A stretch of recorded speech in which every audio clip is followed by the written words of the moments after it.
Hello, everyone, and welcome back to Leadership Jam Session. Today's episode is going to feature a new format we're launching called Ask Rob. I get requests all the time sent in to me, asking me for advice and guidance on how would I handle a specific challenging scenario. And I thought this would be a great way to share some of these insights because I know that these are the same challenging scenarios that most of us are dealing with day in and day out. Now, to help me today with this specific challenging scenario that came into me, I brought in a seasoned leader, somebody who's a dear friend of mine, somebody who's been on this podcast before, Eddie Dowling.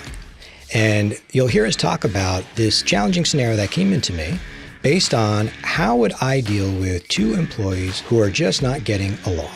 It's a very common scenario that I'm sure many of us deal with. So take a listen to this discussion. I'll come back on the back end to highlight some of the key takeaways, as well as to give you some additional information on how you can submit your question or your challenging scenario into me.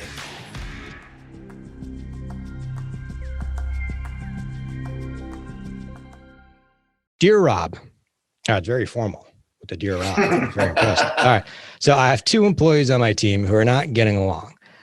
In order for them to achieve their results, they need to partner closer together and work more collaboratively. They both come to me to complain about each other and how difficult it is to work with one another. So if you were in my shoes, how would you handle this situation? And so we'll just call this person Jill just to protect the innocent. So I know what I would do. I would just fire the both of them. Start fresh, start clean. The hatchet man. Right? Just start a clean slate. All right. So this is a very common scenario. It's one of those scenarios where a couple options usually come to mind. It's, do you sit them both down at the same time and have a discussion? Do you deal with it one-on-one? I think the context and some history would be helpful here because that usually helps you decide which way to go with it. Yeah. I mean, typically in this type of scenario, I would always push it back to the employees. Yeah. And give guidance on, you both need to work this out. Or the first question I would ask is, have you discussed this with your partner? Mm-hmm. And what did that conversation look like? So I typically try to push it back on them. Yeah, I would agree. I think that's a good point. I think too, when you think about like, what's some shared purpose that they have, right? I've had a couple of scenarios too, Rob, where unfortunately, where this has popped up, where, when I push it back to those individual folks, it just hadn't worked.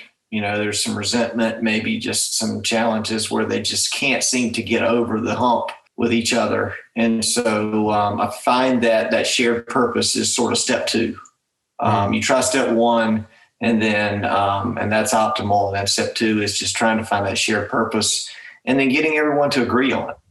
So step one is trying to get them to work it out themselves, right? Yep. Yeah. And what's interesting is I usually will use a tagline of saying, listen, two things will happen if I get involved. First is it will get resolved. And number two, it will get resolved.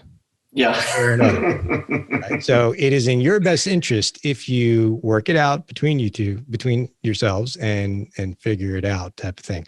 But also, what's interesting is what happens behind the scenes is, one is coming to you and you're giving them coaching on how to, approach the other. And then the other one's coming to you too. And you're doing the same thing behind the scenes, right? On the individual level. But to your point, then if that doesn't work, then that second step is needed where you're going to have to sit down and make it more about that shared purpose. Yeah. What's funny to your comment earlier about it's going to get resolved and it's going to get resolved if you have to get involved. It reminds me of a statement that I still steal from you today. It's just the perception that you want me to have of that you can't get along with your partner. And so I think thinking through that, or do you want me to have the perception of, I have a challenge, I'm going to work through it myself for the betterment of sales results or achievement of whatever we're trying to achieve. I think that is a perception that the answer is probably always going to be the answer. That I want Rob to have the perception that I can work through this with my partner and we can ultimately land on a place where we can achieve the results that we're hoping for.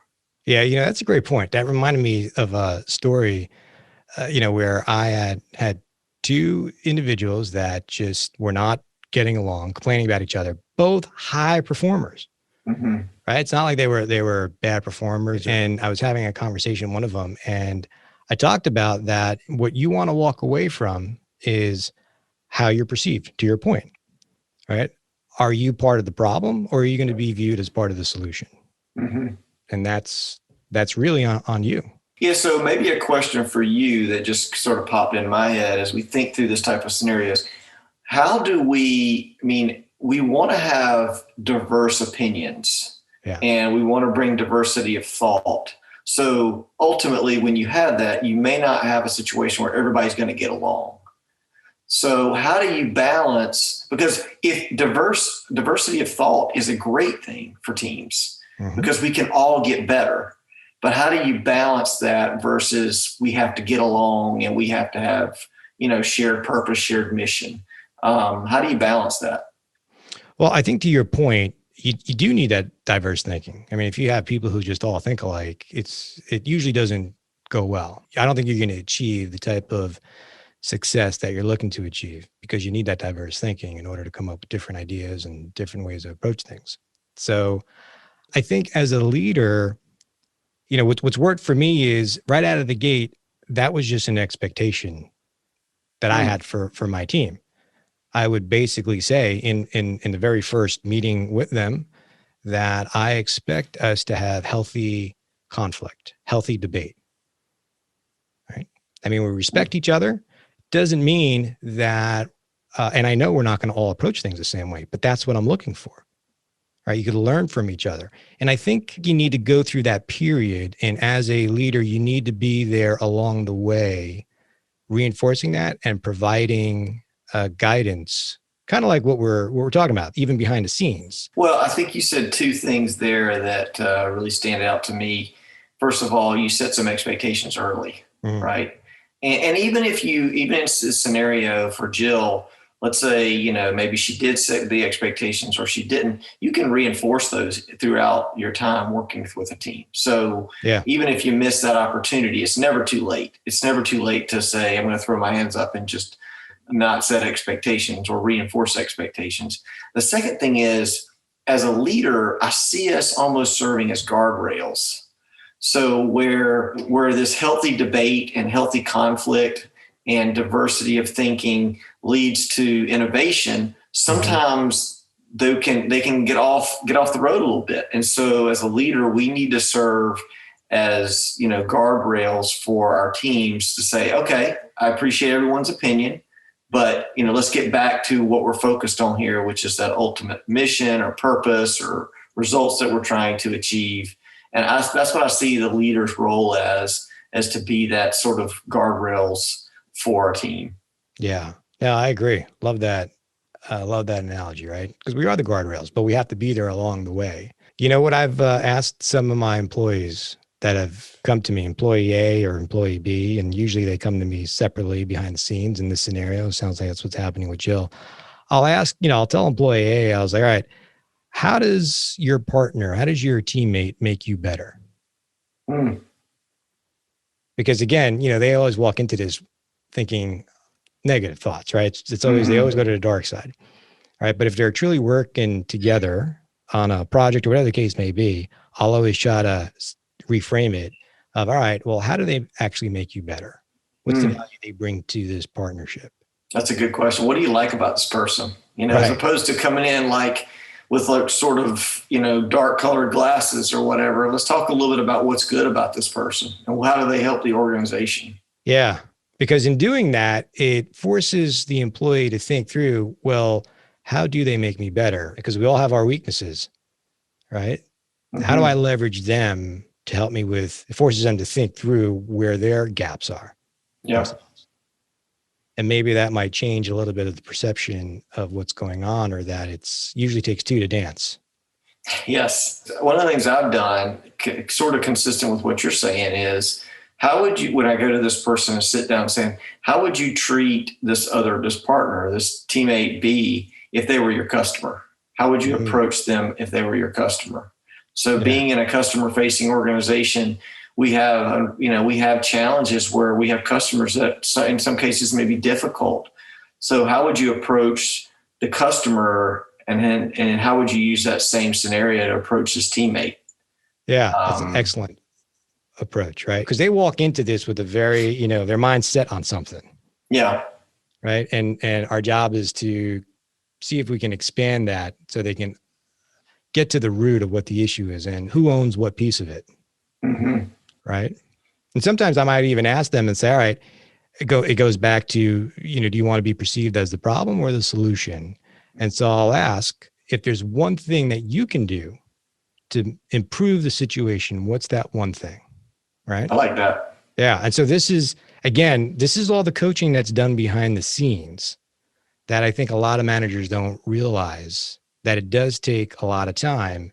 You have to invest in that coaching to make them better at handling conflict, because, peer-to-peer conflict and giving each other feedback peer-to-peer is probably the hardest type of feedback to give. Mm-hmm. And so most peers will avoid it. And then this is the scenario you get into. They just run it up the flagpole to their manager and I need you to fix this. Put it in your lap. Yeah. I need you to fix this. Yeah. Right? To use that analogy, sometimes managers that, haven't been through this before, their first move is to fix it. Right. Is to step in and asking some really good questions, asking how would you approach this person, if they were your customer, or asking what do you like about this person, or what value does this person bring to the organization? Things like that get them to think maybe differently. And then I love that question you just asked is, what's one thing you can do to improve this relationship? Because as leaders, if the way they answer that, we can hold them accountable and say, hey, Rob, I know you told me that one of the things you could do about this was, maybe communicating more frequently or whatever it is. How's that going? Mm-hmm. How's that going? Check in, like you mentioned earlier. Right. Yeah. Because, what's the there's probably a misperception somewhere along the way. What might that be?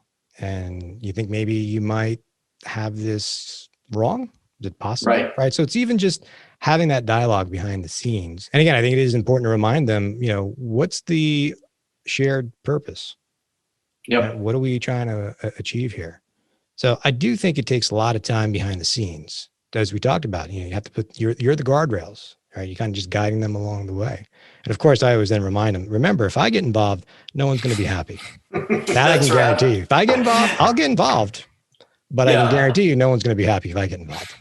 Yeah, I've stolen that line, by the way. It's one of your many Rob-isms I've stolen. Yeah, if Eddie gets involved, that's not going to be good for anybody. That's right. Yeah, and by the way, it'll get resolved. So yes, yeah. It will change. It'll get fixed, but no one's going to be happy. Yeah, just thinking back to your comment earlier, first of all, doing a little bit as a leader of reflecting, and then not reaching to grab a tool out of your toolkit to fix the problem, asking some general good questions of the individuals, coaching behind the scenes, and just understanding that this kind of conflict typically doesn't happen overnight. That's right. So it probably is not going to be fixed overnight either. And it's going to require some time and some effort of you as the leader but it's for the benefit of the entire team. Right. So I think it's worth it. You know what? And what you just said is a great point about reflecting as a leader.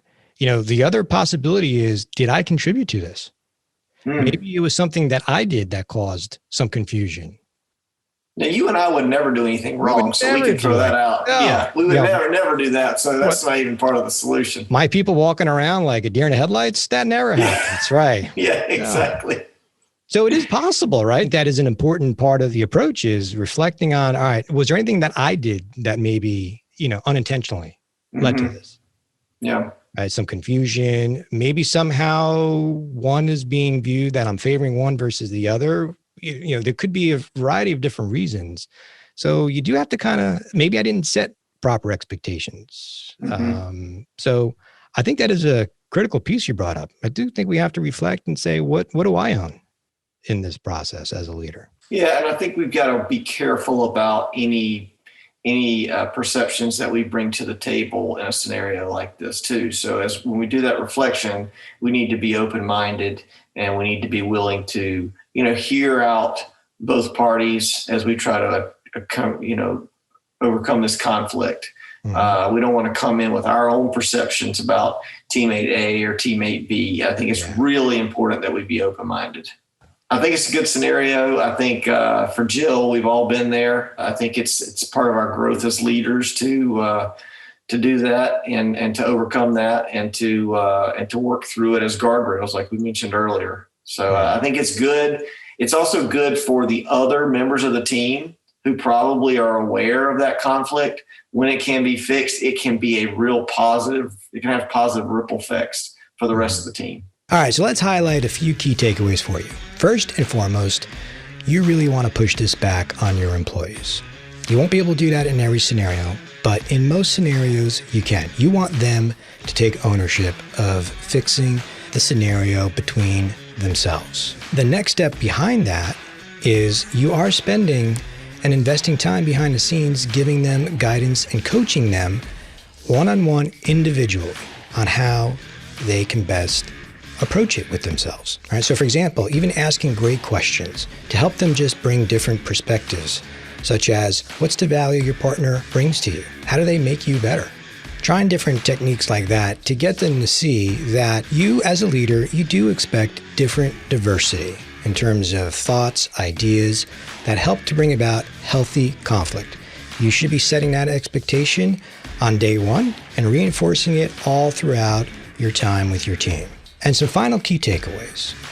The one that you really need to remember the most is you should be asking yourself, what's the cause of this conflict?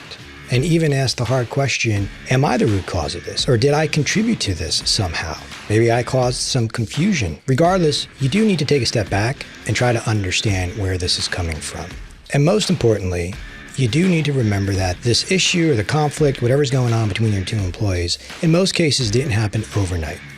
And therefore, the resolution behind it isn't going to happen overnight either. You just need to remember that you jumping into fixing it right out of the gate may not be the best solution.